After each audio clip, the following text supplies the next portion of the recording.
oyo Lwasa tamanyi na bwenfanana, tamanyi na katundu ku mubiri gwange. Ebyo bibagamba nti agenda mu maaso n'okuba nti oba oliawo nebakako okumala emyaka 5 byonna balimba. Nze oyo omusajja talina kyeyali ampa kyenali muwaddeko ekikwatagana ku mboozi y'omukwano, wabula agenda mu maaso n'okuba nti ayonona brandi yange n'erinnya lyange. Diana Nabatanzi yeganye omugagga Lwasa okubeera nti oba oliawo yagenda mu maaso n'okuba nti oba babako kye batuukako mu mboozi z'ekikulu mpola mpola. Tukwaniriza ku mukutu gwaffe omuganzi ogumanyikiddwa nga Uganda Mukamuli amanya n'eddoboozi bamutantambi Kimso Rich Boy Maxud Junior. Ngenda kusaba ekintu kimu gwatanda bakuba nti okikola, genda mu maaso n'okuba nti osubscribinga tusobole okuba nti tutambula ffenna. Oli wa kabi nnyo gwe yatambula nange naffe okumala ebbanga lyonna. Omukutu gwa Uganda Mukamuli ngenda kusaba osubscribinge tusobole okuba nti tugenda mu maaso ffenna. Olunaku lwa leero muzikirize mbaleetere emboozi wakati wa Diana Nabatanzi ne Lwasa. Yes, Diana Nabatanzi amaze ebbanga ddene nga tali ku TV era nga oba oliawo wabaddewo ebibadde byogerwa nti tali fine oluvannyuma okuba nti oba oliawo omugagga munnamasaka ate nga mukwasi wansenene awedde emirimu amanyikiddwa nga Emmanuel Lwasa abasinga gwe bayita Legendary Lwasa yagenda mu maaso n'okuba nti amusuulawo n'afuna omusajja n'afuna omukyalo omulala amanyikiddwa nga Angel. Kiteebereza okuba nti Lwasa ne mukyala mukulu amanyikiddwa nga Diana Nabatanzi bagenda mu maaso n'okweyagala era nga mu kweyagala kwabwe kyabatwalira emyaka 5 mpola mpola nga bonna bali beesanyusa mu mboozi z'ekikulu n'okuba nti oba oliawo batuukako, naye nga mu myaka 5 omukulu Lwasa teyasobola kuba nti yefuniramu yadde ka baby mpola mpola. Omukyalo ono akola ku TV omubalagavu alina amaaso, oyinza okumuyita Muscle Glory ate nga basinga bamuyita Michelle Obama olw'engeri gy'alabikamu obulungi. Diana Nabatanzi avuddeyo n'agamba nti oyo yenna kalebule gwe bagenda nga boogera n'omugagga gwagenda ng'ayogera ayogera kalebule ataliko mutwe n'amagulu era nga byonna byakola akola just kuba konsole n'okugezaako okwesoma n'okuba nti yesudia n'okwewaana mu bantu abooliawo bamuyite owakabi naye ng'ate si wakabi.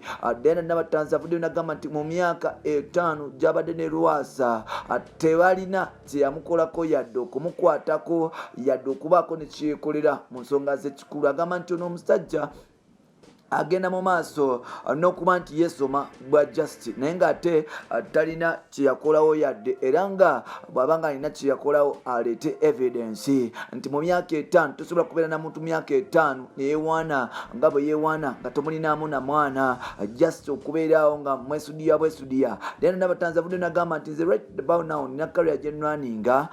Lwasa agenda mu maaso n'okuba nti oba oliawo anyononera career yange nga njogerayogerako nyononera erinnya agenda answaza mu bantu nga bwe yankolera kino nakiri. Emyaka 5 gye namala ne Lwasa yali business partner byagenda mu maaso n'okuba nti yesomasoma tewali kye twali tukola naye twali just tugatta business era nga oba oliawo business olwagwawo naffe ne tusalawo okuba nti tukita wabula nga ate omusajja ono agenda mu maaso n'okuba nti atwistinga ebintu engeri gye yakiri nti ayagala nnyo obutaala n'okwesomasoma n'okuba nti alaba mu mawulire alabikira mu mawulire agenda mu maaso n'okuba nti yeesomera ku bantu nga bwe yanjagalako. Jjukira recently omusajja ono yavaayo n'ategeeza eggwanga nga bwe yagenda mu maaso n'okuba nti agulira Diana Nabatanzi emotoka kapyata empya emanyikiddwa nga ekika kya Pulado.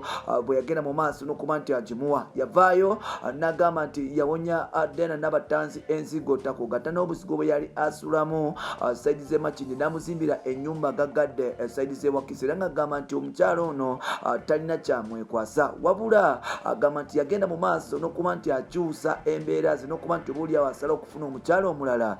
Diana Nabatanzi yatandika okuba nti afunamu embaliga n'okuba nti oba oliawo empisa zigenda mu maaso n'okuba nti zisiiwuuka n'okuba nti oba oliawo akola ebintu ebitasaana ebintu byogenda kuba sawa baganda asobole okuba nti arokinga omusajja ono. Diana Nabatanzi agamba nti byonna byomusajja byayogera kafuwe agezaako okuba nti oba oliawo yesudia n'okulya n'okwesoma n'okuba nti oba oliawo anafuya n'okuusa ekitiibwa kye ng'omukyala wansi naye ng'ate nga tuze mu mazima ga Katonda mu ggulu Lwasa talina relationship gyali abaddemu nange mpola mpola. Jjukira giweze emyezi gigendamu ebiri nga mukyala mukulu amanyikiddwa nga Diana Nabatanzi tali ku TV yakakomawo ku TV ng'ensonga kimeze okuba nti oba oli Lwasa yagenda mu maaso n'okuba nti amusuulawo n'agenda mu maaso n'okuba nti amuteekako omuwala omulala yagenda mu maaso n'okuba nti alumba n'okutandika okuba nti oba oli awa stress mukyala mukulu Nabatanzi n'asala okuba nti afuna leave kubanga bagaggabe batandika okukisuubiriza nti tali bulungi. Wano nno Nabatanzi avudde n'agamba nti nedda babosi bange bampa leave nga nina emirimu emitongole gye nali nina okukolako era nga emirimu gyange mbadde Dubai okumala ebbanga eryo nga ndeeta mali zange n'okuba nti ngenda mu maaso n'okuzannya emizannyo gyange wano okushutinga nalina nnyingi nga neetaaga okuba nti nconcentratinga ku movie zange zengenda okuba nti nta mu maaso awo so si byabasajja nga bwe bagamba. Amweganye amugambye Yesoma talina kyeyakwatamu talina kyeyali amukoledde mpolampola. Omukutu guli gumu gwa Uganda mu Kamooli nkusaba ekintu kimu muganda wange atambula nange ngenda kusaba ogende mu maaso n'okuba nti osubscribinga tusobole okuba nti tugenda mu maaso ffenna mpolampola. Ngenda kusaba ogende mu maaso n'okuba nti osubscribinga n'okuba nti otunonyako ku mikulu gyaffe egy'enjawulo. Nkozesa Ntami Jimiso ku Facebook, ku Twitter nkozesa Jimiso 16 ate nga ku Instagram nkozesa Ntami Jimiso 5. Tusobole okuba nti twesindika tusobole okuba nti tubaako ne gye tutuuka. Nkugambye byebyo ebifa ewa Lwasa avuddeyo ne bamwegaana ne bamugamba nti ebyo byonna bye weesoma n'ogamba nga bwe wali onjagaddeko olimba abantu tonjagalangako tolina kyewandabako sebakangako naawe lekera okugenda mu maaso n'okuba nti onjogerako ng'onzitirira kariya yange n'erinnya nga weesomaasoma mu bantu nga bw'ogenda mu maaso n'okuba nti onkolera bino nabiri. Nze sikwebakangako toneebakangako sirina na buddebo ebiseera byonna bye twamala twali ba business partner so siba lovers bampita Ntami Jimiso bamuyise mukyala mukulu amanyikiddwa nga Diana Nabatanzi bw'atyo bwakawangamudde. Bye for now.